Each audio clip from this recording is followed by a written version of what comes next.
தமிழகத்தை ஆண்ட முதலமைச்சர்களில் பெருந்தலைவர் காமராஜர் அவர்கள் மட்டும்தான் தமிழக மக்களை படிக்க வேண்டும், குடிக்க கூடாது என்று சொன்னவர். குடிப்பதற்கு முக்கியத்துவம் கொடுக்காமல் படிப்பதற்கு முக்கியத்துவம் கொடுத்த ஒரு முதல்வர் யார் என்று சொன்னால் பெருந்தலைவர் காமராஜர் அவர்களை மட்டும்தான் இன்றைக்கு நாம சொல்ல முடியும். காமராஜர் அவருடைய ஆட்சிக்கு பிறகு வந்த அத்தனை முதலமைச்சர்களும் மதுவிலக்கு கொள்கையை அமுல்படுத்தவில்லை. மதுவிலக்கு கொள்கை தளர்த்தப்பட்டது.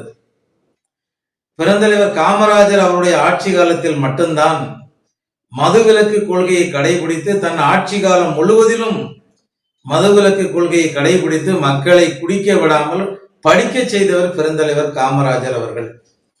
அதனால்தான் காமராஜர் அவர்களை பற்றி பேசுகின்ற அறிஞர் பெருமக்கள் சொல்வார்கள், தமிழ்நாட்டு மக்களை குடிக்கிறதுக்கு முக்கியத்துவம் கொடுக்காமல் படிப்பதற்கு முக்கியத்துவம் கொடுத்து படிக்க வைத்த பெருமைக்குரிய பெருமகனார் பெருந்தலைவர் காமராஜர் அப்படின்னு சொல்லி அறிஞர் பெருமக்கள் எல்லாம் அவரை போற்றிய காலங்கள் உண்டு. 1937 ஆண்டில் மாகாணங்களாக இருந்து மாகாணங்களின் முதலமைச்சராக இருந்த ஐயா ராஜாஜி அவர்களுடைய ஆட்சி காலத்தில் பூரண மதுவிலக்கானது அமுல்படுத்தப்பட்டது. 1947 ஓமாந்தூர் ராமசாமி ரெட்டியார் அவர்கள் ஆட்சி செய்த அந்த காலகட்டத்தில் தமிழகத்தில் ஒரு சில மாவட்டங்களில் மதுவிலக்கு தளர்த்தப்பட்டது, ஒரு சில மாவட்டங்களில் மதுவிலக்கு கடைபிடிக்கப்பட்டது. வட ஆற்காடு மாவட்டம், சேலம் மாவட்டம், கோயம்புத்தூர் மாவட்டம் போன்ற மாவட்டங்களில் மதுவிலக்கு அமுல்படுத்தப்பட்டு இருந்தது. மற்ற மாவட்டங்களில் கொஞ்சம் மதுவிலக்கு தளர்த்தப்பட்டு இருந்தது. காமராஜர் ஆட்சி செய்த ஆட்சி காலம் முழுவதும் பூரண மதுவிலக்கு தமிழகத்தில் அமுல்படுத்தப்பட்டு இருந்தது.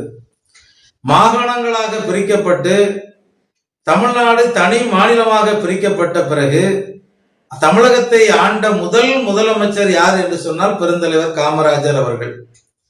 அந்த முதல் முதலமைச்சராக இருந்த பெருந்தலைவர் காமராஜர் அவர்கள் தமிழகத்தை மிகப்பெரிய ஒரு வளர்ச்சி பாதைக்கு கொண்டு செல்ல வேண்டும் என்ற உயர்ந்த நோக்கத்தோடு தமிழகத்தில் குடிப்பதற்கு முக்கியத்துவம் கொடுக்காமல் படிப்பதற்கு முக்கியத்துவம் கொடுத்தார் பெருந்தலைவர் காமராஜர். அதனால்தான் அவருடைய ஆட்சி காலம் பொற்கால ஆட்சி என்று நாம் சொல்லுகிறோம். இன்றைக்கு 1963 மத்திய அரசு இந்த மதுவிலக்கு சட்டத்தை பற்றி ஒரு ஆய்வறிக்கை தயாரித்தது. சில மாநிலங்கள் எங்களுக்கு மதுவிலக்கு வேண்டாம், மதுவிலக்கு கொள்கை தளர்த்தப்பட வேண்டும், சில மாநிலங்கள் நாங்கள் மதுவிலக்கை கடைபிடிக்கிறோம், இப்படி சொல்லி ஒவ்வொரு மாநிலம் ஒரு வேறுபட்ட கருத்துக்களை சொன்ன காரணத்தினால பூரண மதுவிலக்கை நாம் நீடிக்கலாமா அல்லது நீடிக்க வேண்டாமா என்பதை பற்றி ஒரு ஆய்வறிக்கை செய்ய வேண்டும் என்று பஞ்சாபில் ஓய்வு பெற்ற நீதிபதியாக இருந்த டேக் சிந்த் என்ற ஒரு நீதிபதியின் தலைமையின் கீழ் மதுவிலக்கை பற்றி ஆய்வு செய்து ஒரு ஆய்வறிக்கை எங்களுக்கு வேண்டும் என்று சொல்லி மத்திய அரசு அந்த டேக் சிந்த் என்ற அந்த ஓய்வு பெற்ற நீதிபதியிடத்தில் பொறுப்பை ஒப்படைக்கு 1963 ஒப்படைத்தது. 64 அவர் ஒரு அறிக்கையை சமர்ப்பிக்கின்றார். கடுமையான சட்டங்களை இயற்றி இந்தந்த மாதிரிலாம் இருந்தா அந்த மதுவிலக்கு கொள்கை இப்படி வரும் சொல்லி ஒரு அறிக்கையை மத்திய அரசிட்ட அவர் சமர்ப்பிக்கின்றார்.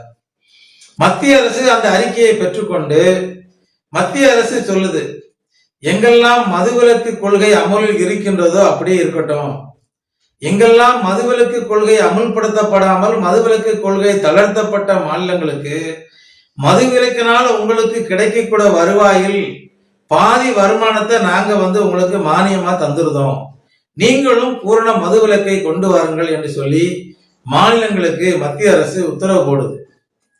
அன்றைக்கு தமிழகத்தை ஆண்ட திராவிட முன்னேற்ற கழக அரசு மத்திய அரசு கேக்கு, எங்கள் மாநிலத்திற்கும் நீங்கள் மதுவிலக்கினால் கொடுக்கப்படுகின்ற அந்த மானியம் எங்களுக்கு வேண்டும் அப்படின்னு சொல்லி அன்றைக்கு கேட்கிறாங்க. அதற்கு மத்திய அரசு பதில் சொல்லுது, உங்களுடைய மாநிலம் ஏற்கனவே மதுவிலக்கு கொள்கையில் இருக்கிறது, பூரண மதுவிலக்கு கொள்கை அமல்படுத்தப்பட்டு இருக்கு, அதனால நாங்க உங்களுக்கு மானியம் தர முடியாது, இனி புதுமையாக மதுவிலக்கை அமல்படுத்துகின்ற மாநிலங்களுக்கு மட்டும்தான் இந்த மத்திய அரசுடைய மானியத்தை நாங்கள் கொடுக்க முடியும் அப்படின்னு சொல்லி மத்திய அரசு சொல்லிடுது. மத்திய அரசு இப்படி சொன்ன உடனேயே 1971 தமிழகத்தை ஆண்ட அரசு மதுவிலக்கு கொள்கையை தளர்த்துகிறார்கள். அப்பந்தான் கொஞ்சம் கொஞ்சமா கள்ளுக்கடை, சாராய கடை இதெல்லாம் கொண்டுட்டு வராங்க. அதன் பிறகும் திடீர்னு ஒரு சில மாவட்டங்களுக்கு மதுவிலக்கு இருக்கு, ஒரு சில மாவட்டங்களில் மதுவிலக்கு இல்ல, பிறகு பூரண மதுவிலக்கை கொண்டு வருகின்றார்கள். அதன் பிறகு எம்ஜிஆர் அவர்கள் ஆட்சிக்கு வருகின்றார்கள். அவர்கள் வருகின்ற போதும் கள்ளுக்கடை துறைக்கின்றார்கள், சாராய கடை துறைக்கின்றார்கள். அயல்நாட்டு மதுவையும் உள்நாட்டில் தயாரிக்க வைத்து அந்த மதுவையும் விற்பனைக்கு கொண்டு வருகின்றார்கள். அதன் பிறகு ஒரு 2-3 ஆண்டுகள் கழித்து கள்ளுக்கடைகள் முற்றிலுமாக அடைக்கப்படுது, சாராய கடைகள் முற்றிலுமாக அழைக்கப்படுது. அயல்நாட்டு மது உள்நாட்டில் தயாரிக்க செய்து அது மட்டும்தான் விற்பனைக்கு கொண்டு வராங்க. மீண்டும் ஆட்சி மாற்றங்கள் வருகின்றது. மதுவை எப்படி விற்கலாம், எப்படி வித்து லாபத்தை ஈட்டலாம் என்ற சிந்தனை தான் அன்றைக்கு தமிழகத்தை ஆண்ட அத்தனை முதலமைச்சர்களிடம் அதிகமா இருந்தது ஒழிய கல்வியில் மிகப்பெரிய மாற்றத்தை கொண்டு வர வேண்டும் என்று அன்றைக்கு சிந்தித்தது குறைவுதான். பெருந்தலைவர் காமராஜருடைய ஆட்சி காலத்தில் மட்டும்தான் கல்வி வளர்ச்சிக்கு மதுவிலக்கு கொள்கை அமல்படுத்தப்பட்டிருந்த காலத்தில் கல்வி வளர்ச்சி ஒரு மிகப்பெரிய வளர்ச்சியை எட்டியது. அதன் பிறகு வந்த அத்தனை முதலமைச்சர்களும் கொஞ்சம் கொஞ்சமா மதுவிலக்கு கொள்கையை தளர்த்தினார்கள். மதுவிலக்கினால் தமிழகத்திற்கு அரசுக்கு வருமானம் வேண்டும் என்ற எண்ணத்தினால் அன்றைக்கு மதுவை எப்படி அதிகமாக விற்பலாம் என்று திட்டம் தீட்டி மலிவு விலை மது என்றெல்லாம் விளம்பரம் செய்தார்கள். என்னமோ இந்த அரிசி குறைஞ்ச விலைக்கு நாங்க அரிசி தரோம், குறைஞ்ச விலைக்கு காய்கறி தரோம், குறைஞ்ச விலைக்கு எண்ணெய் தரோம், பருப்பு தரோம் சொல்றது மாதிரி அன்றைக்கு மலிவு விலை மதுவை அறிமுகப்படுத்தினார்கள். இப்படித்தான் தமிழகத்தை ஆண்ட முதலமைச்சர்கள், காமராஜருக்கு பிறகு ஆண்ட முதலமைச்சர்கள் மதுவிலக்கு கொள்கையை தளர்த்தி நாட்டு மக்களை குடிக்க வைத்தார்கள். ஏன் நாட்டு மக்களை குடிக்க வச்சாங்க அப்படின்னு சொல்றேன் அப்படின்னா, காமராஜருடைய ஆட்சி காலத்தில் பூரண மதுவிலக்கு இருந்தது. ஆனா யாரும் இந்த மாதிரிலாம் குடிச்சிட்டு அலையல. குடிப்பதற்கு காமராஜர் முக்கியத்துவம் கொடுக்கல, படிக்கிறதுக்கு மட்டும்தான் முக்கியத்துவம் கொடுத்தார். பெருந்தலைவர் காமராஜர் அவர்கள் நம்ம நாட்டினுடைய பெண்களுடைய பாதுகாப்பில் ரொம்ப ரொம்ப கவனம் செலுத்தினார். அதுவும் இளம் பிள்ளைகளுடைய வாழ்க்கையில் மிகப்பெரிய பிள்ளைகள் கவனமா இருக்கணும், ஒழுக்கமா இருக்கணும், படிக்கணும் அப்படிங்கலாம் ரொம்ப கவனம் செலுத்தினார். ஒரு முறை நடிகர் கமலஹாசன் அவருடைய தந்தை சீனிவாசன் அவர்கள் ஒரு மிகப்பெரிய வழக்கறிஞர். அவருடைய மாமா கோபால ஐயங்கார் அவர்களும் பெருந்தலைவர் காமராஜர் அவர்களும் நெருங்கிய நண்பர்கள். நடிகர் கமலஹாசன் அவர்களும் அவருடைய சகோதரி நளினி அவர்களும் பரதநாட்டியம் கற்று மிகப்பெரிய அளவுல நல்ல ஆட கற்றுக்கொண்டவர்கள். அவர்களுடைய பரதநாட்டியத்தை அரங்கேற்ற வேண்டும் என்று காரைக்குடியில் அரங்கேற்றணும் அப்படின்னு சொல்லி அந்த விழாவிற்கு அன்றைக்கு கோபால ஐயங்கார் அவர்கள் காமராஜர் அவர்களை அழைக்கின்றார்கள். காமராஜர் அவர்கள் கோபால ஐயங்கார்ட்ட கோவப்படுதாங்க. என்னையா பொம்பளைய பிள்ளைய ஆட விட்டு அதுக்கு என்னைய போய் கூப்பிட்டு இருக்க நீ அப்படின்னு சொல்லி கோவப்படுகின்றார்கள். கோபால ஐயங்கார் அவர்கள் சரி என்று சொல்லிவிட்டு, காமராஜருடைய நெருங்கிய நண்பர் இல்லையா, காமராஜருடைய பத்தி அவருக்கு தெரியாம இருப்பாரா, சரி அப்படின்னு சொல்லிட்டு வந்துருந்தாரு. அங்கு பரதநாட்டியமானது அரங்கேற்றம் செய்கிறார்கள். அரங்கேற்றம் செய்வதற்கு வந்த அதுக்கு அவங்களுக்கு வந்த அந்த அன்பளிப்பு பணத்தை எல்லாம் முதலமைச்சருடைய நிவாரண நிதிக்கு நம்ம கொண்டு கொடுத்துருவோம்.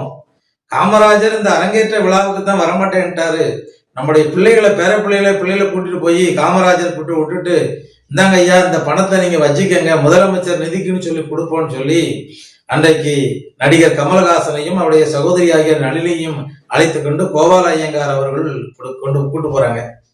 காமராஜரிடத்தை அந்த பணத்தை கொடுக்காங்க, இந்தாங்க நீங்க இது முதலமைச்சர் நிவாதிக்கு வச்சுக்கோங்க நிவாரண நிதிக்கு அப்படின்ட்டு. காமராஜர் அந்த பணத்தை வேண்டான்னு சொல்லிட்டாரு. பொட்டப்புள்ள ஆடி சம்பாதிச்ச பணத்தை நீ ஏண்ட கொண்டு தரியானே அப்படின்னு சொல்லி கோவப்பட்டார் காமராஜர் அவர்கள். அந்த இடத்தில் நின்ற கமலஹாசனுடைய சகோதரி உடனே ரொம்ப அழுதுட்டு, என்னடா இப்படி சொல்லிட்டார டக்குன்னு அப்படின்னு சொல்லி அந்த பொண்ணு அப்படியே அழ ஆரம்பிச்சுட்டாரு. காமராஜர் அந்த நளினி என்ற அந்த பெண்ணை பக்கத்துல கூப்பிட்டு வச்சு, நான் அந்த பரமா அழாத, நான் உன் பெரியப்பா, அதனாலதான் உனக்கு நான் இதை சொல்லுதேன். நீ அவர் சொன்னார்னு சொல்லிட்டு அங்க ஆடுனேன் இங்க ஆடுனேன் அப்படிலாம் செய்யக்கூடாது. நான் உன் பெரியப்பாங்கிறதுனால உன்னோட உரிமையா சொல்லுதேன்.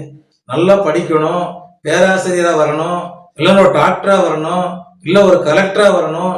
நீங்கெல்லாம் படிக்க விட்டு பிள்ளையா, எவ்வளவு அழகா நீங்கெல்லாம் படிச்சு முன்னுக்கு வரணும். இவன் நீ ஆட சொன்னான்னு சொல்லிட்டு நீ போய் ஆடிக்கிட்டு நிற்கன, நம்ம அப்படி செய்யக்கூடாதுன்னு அப்படின்னு சொல்லிட்டு பக்கத்தில் நின்ற கமலஹாசனை கூப்பிட்டு, இந்த பாரு கோபாலயங்கார், இங்க பாரு, இவனை ஆட சொல்லு, பாட சொல்லு, இவனை செய்ய சொல்லு, இவன் வருங்காலத்துல பெரிய நடிகனா வருவான், இவனை செய்ய சொல்லாத, அந்த பிள்ளையை செய்ய சொல்லாத அப்படின்னு சொன்னாராம் பெருந்தலைவர் காமராஜர் அவர்கள். அன்றைக்கு காமராஜர் வாய் சொன்ன காரணத்தினாலோ என்னவோ இன்றைக்கு நடிகர் கமலஹாசன் அவர்கள் உலக நாயகனாக இன்றைக்கு பேரும் புகழையும் பெற்று விளங்கி கொண்டிருக்கின்றார்கள். இதற்காக நான் இதை சொல்கிறேன் என்று சொன்னால், பெண்கள் நாட்டில் பாதுகாப்பாக இருக்க வேண்டும். அப்படி இருந்த ஒரு ஆட்சி பெருந்தலைவர் காமராஜருடைய ஆட்சி. இன்றைக்கு பெண்கள் என்பவர்கள் இன்றைக்கு காலத்தின் மாற்றத்தின் காரணமாக ஆண்களுக்கு ஈடாக இன்றைக்கு பெண்களும் எல்லா துறைகளிலும் இன்றைக்கு வந்துட்டாங்க. இன்னைக்கு இப்படிப்பட்ட ஒரு சூழ்நிலை இருக்கின்ற காரணத்தினால் இன்றைக்கு எந்த அளவுக்கு நீங்கள் பெண்கள் எல்லாம் இன்றைக்கு அரசியலில் ஆர்வம் காட்டுகின்றீர்களோ, அதே போல சமுதாய வளர்ச்சியிலையும் சமுதாய முன்னேற்றத்திலையும் நீங்கள் ஆர்வம் காட்ட வேண்டும்.